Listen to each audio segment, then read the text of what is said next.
Okay, so today's video is going to be about frozen shoulders, also known as adhesive capsulitis. It's just the fancy name for frozen shoulder.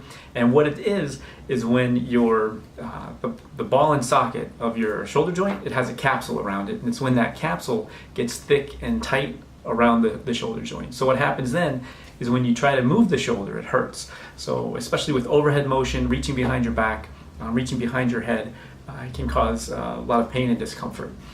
So what causes it? We don't really know what causes it, but there are certain risk factors that can be an issue. The big one is immobility. So if you haven't moved your shoulder, like after a surgery or an injury, like it's in a sling, that can cause it. If you're a woman, if you're 40 years old or older, if you've got diabetes, if you've got an overactive or an underactive thyroid, these are all certain things that can be risk factors for developing a frozen shoulder. The thing that gives you the best shot of having one is if you've had one in the past.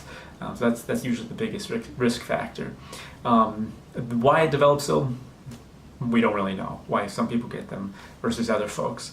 How do you fix it? So I would say with physical therapy, if you know anybody who's had a frozen shoulder and has been to physical therapy, you probably hear these horror stories about how painful it was and how awful it is, because it can be a painful diagnosis. But I would say the therapy for it doesn't have to be. A lot of times people will want to take the arm of the patient with the frozen shoulder and stretch it and really crank on it, make it hurt, and they think that's going to be helpful. But what I found is, in most cases, if we can be targeted in the tissue that we treat, we can get a better, quicker result, and with a lot less pain, and get that range of motion back, and get that function back for the patient. And then the final thing I'd want to touch on is when should you see someone? So frozen shoulders, they can last at least a year, sometimes longer than that, before they would get better on their own.